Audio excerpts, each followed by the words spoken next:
Hai adik-adik, adik-adik setuju tak? Kita semua pernah merasai stres.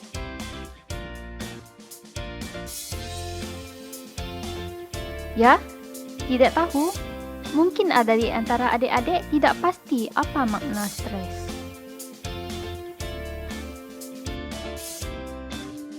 Stres adalah perkara normal. Stres ialah tekanan ke atas emosi dan tubuh badan kita semasa kita menghadapi sesuatu yang kita rasakan susah atau mencabar. Ada stres yang baik, ada stres yang tidak baik. Stres yang baik, adakah?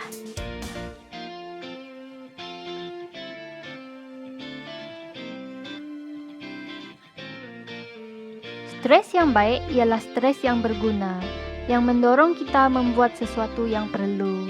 Contohnya, jika adik-adik diberi kerja rumah, stres yang baik akan membuat adik-adik bertindak untuk menyiapkan kerja rumah tersebut.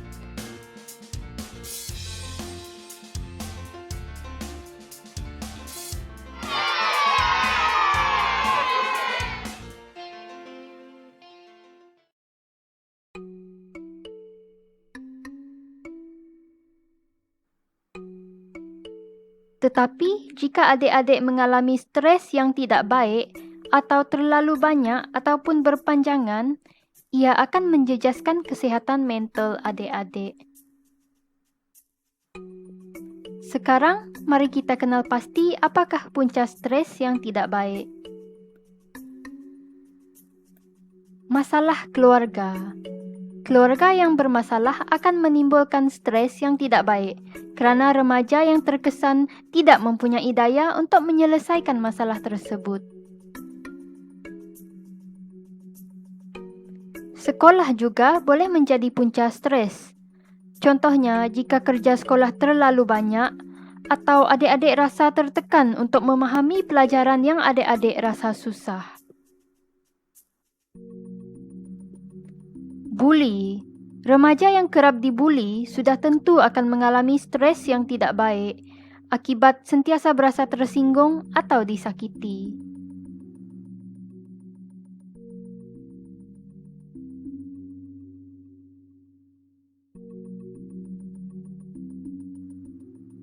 Masalah dalam percintaan. Ketika remajalah adik-adik mula ada rasa cinta kepada orang lain. Stres yang tidak baik dalam percintaan biasanya akibat putus cinta, cinta ditolak, pergaduhan, atau hubungan seks remaja yang boleh mengakibatkan mengandung. Kesunyian. Kesunyian boleh disebabkan oleh penceraian ibu bapa atau kematian orang tersayang. Ramai juga remaja yang rasa kesunyian akibat disisih rakan-rakan.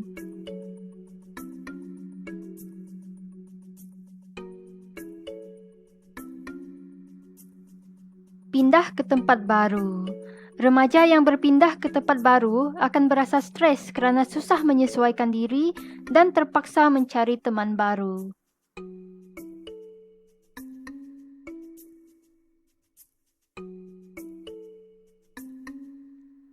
Media sosial. Apabila adik-adik melihat akaun Facebook atau Instagram orang lain, adik-adik boleh berasa stres membandingkan diri adik-adik dengan orang lain. Adik-adik juga boleh merasa stres selepas leka bermain di media sosial sehingga mengabaikan tugasan adik-adik.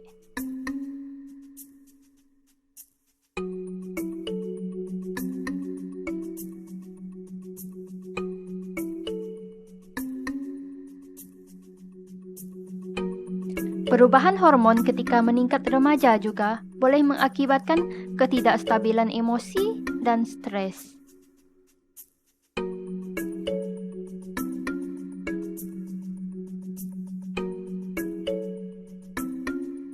Seseorang yang menghidap masalah kesehatan akan mudah berasa stres juga.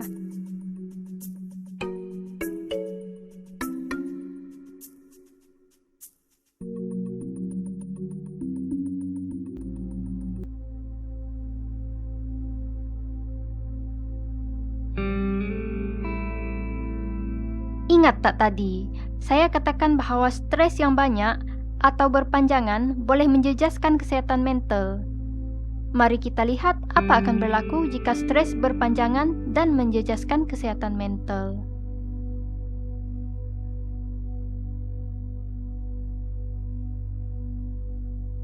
Hubungan kita dengan orang lain akan terjejas.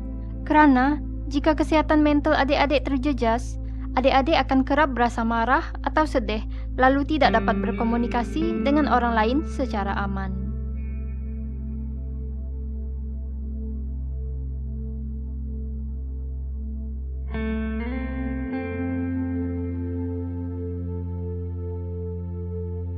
Prestasi pelajaran juga boleh menurun. Contohnya, jika adik biasa mendapat B dalam subjek kegemaran adik, mungkin adik mendapat D kali ini akibat kerap merasa stres dalam kehidupan adik dan susah menumpukan perhatian terhadap pelajaran adik-adik. Stres yang berpanjangan juga boleh menyebabkan keletihan sepanjang masa. Kemurungan juga boleh terjadi. Tahukah adik-adik yang stres berpanjangan juga boleh mengakibatkan sakit-sakit badan, termasuk sakit perut?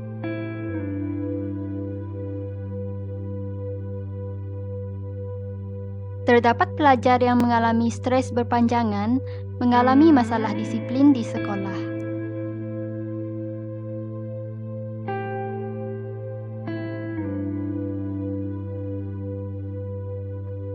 Pelajar yang mengalami stres berpanjangan juga cenderung untuk susah fokus dalam kelas, lalu menyebabkan mereka mudah cuai atau kuat termenung.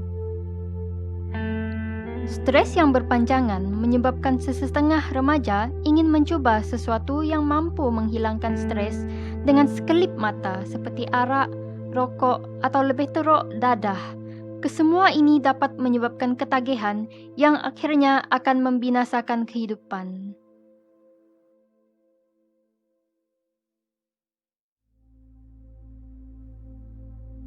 Ada pula yang ketagihan bermain permainan di dalam komputer atau telefon bimbit, kerana pada mulanya permainan-permainan ini membantu melupakan masalah.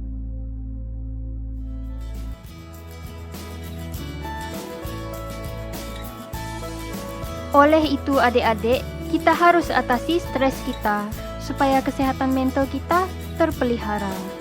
Namun, bagaimanakah caranya? Pertama kali, adik-adik boleh cuba memberitahu masalah kepada seseorang yang dipercayai. Contohnya kawan baik, ibu bapa, guru kegemaran adik, atau guru kaunselor sekolah adik. Adik-adik tidak harus memendam stres di dalam diri adik-adik. Percayalah, adik-adik akan berasa lega setelah meluahkan masalah kepada seseorang. Namun, janganlah luahkan kepada rakan-rakan yang kuat bergosip.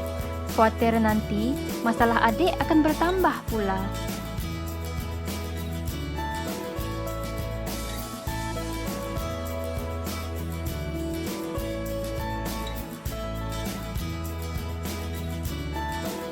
Adik-adik perlu berkawan dengan orang yang tidak membawa adik melakukan perkara yang memudaratkan. Jika adik-adik sendiri yang membawa rakan-rakan melakukan perkara yang merosakkan, ini tandanya adik-adik sendiri sudah ada mengalami sesuatu masalah. Bagi adik-adik lelaki, tidak apa kalau menangis jika berasa sedih. Menangis ialah lumrah semua manusia, tidak kira jantina dan usia. Menangis sekali-sekala adalah perkara biasa. Sebenarnya tidak adil jika perempuan sahaja dibenarkan menangis, kerana kedua-dua lelaki dan perempuan dilahirkan dapat menghasilkan air mata. Jadi, kita semua berhentilah mengusik dan melarang lelaki yang menangis. Adik-adik boleh merekod mood adik-adik setiap hari di buku diari adik-adik. Dari situ adik-adik dapat mengesan jika adik-adik mengalami mood yang tidak baik dengan berpanjangan. Kesedihan yang melebihi 2 minggu merupakan tanda penyakit kemurungan. Jika mood adik-adik tidak baik lebih dari 2 minggu, adik-adik boleh memberitahu ibu bapa atau guru-guru untuk membantu adik-adik mendapatkan bantuan kesehatan mental. Kenal pasti kelemahan dan kekuatan adik-adik. Sekarang, adik-adik boleh fikirkan, apakah subjek yang adik-adik lemah dan subjek yang adik-adik paling okey. Adik-adik boleh fokus dengan subjek yang adik-adik paling okey dahulu. Adik-adik juga boleh fokus dengan kebolehan dan bakat adik-adik dalam perkara yang selain pelajaran.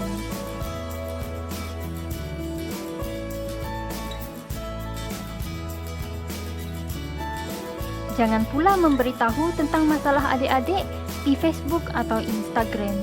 Walaupun niat adik hanya untuk meluahkan supaya orang lain memahami adik, terdapat ramai juga orang di media sosial yang tidak berhati murni atau tidak boleh dipercayai. Mereka ini mungkin akan memberi komen yang membinasakan atau menyebarkan keburukan adik-adik. Adik-adik juga perlu mengambil strategi daya tindak yang sehat ketika mengatasi stres.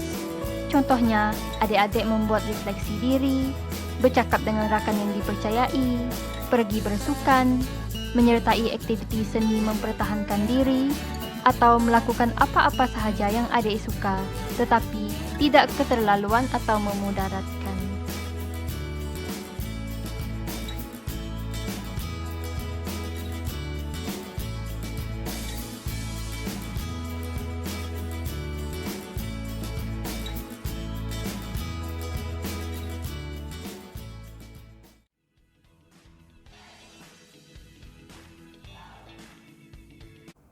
Hai adik-adik, sekarang kita bincang tentang penyakit mental bersama dengan Dr. Woon Seok Ping. Jadi sebelum itu mungkin doktor boleh perkenalkan diri terlebih dahulu. Ya. Hai adik-adik, saya Dr. Woon, saya seorang kaunselor berdaftar. Saya bekerja di klinik pakar psikiatri. Saya seorang pengamal kesihatan mental. Ya doktor, boleh doktor jelaskan sedikit tentang penyakit mental? Ya, penyakit mental ni dia boleh terjadi kepada sesetengah remaja, dan jikalau seseorang tu mengalami penyakit mental, tidak bermakna dia gila. Ya, sebab penyakit mental ni dia boleh terjadi kepada sesiapa sahaja. Ya, jadi antara penyakit mental yang boleh dihidapi oleh remaja termasuk kemurungan, kegelisahan, gangguan bipolar, ADHD, skizofrenia dan sebagainya. Doktor, bolehkah penyakit-penyakit mental ini dirawat? Ya, boleh. Remaja yang mempunyai penyakit kesihatan mental perlu dirawat dengan segera supaya penyakit ini senang dirawat. Ya, jika dibiarkan ataupun menerima rawatan dengan lambat, jadi keadaannya akan menjadi lebih susah untuk dirawat.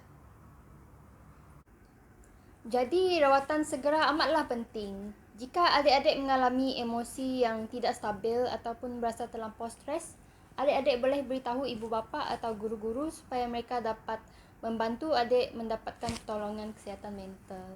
Ya, betul. Ya, terdapat simptom-simptom penyakit mental yang sangat serius dan perlu diberi perhatian dengan segera. Ya, contohnya mencederakan diri sendiri, rasa ingin bunuh diri, halusinasi dan delusi.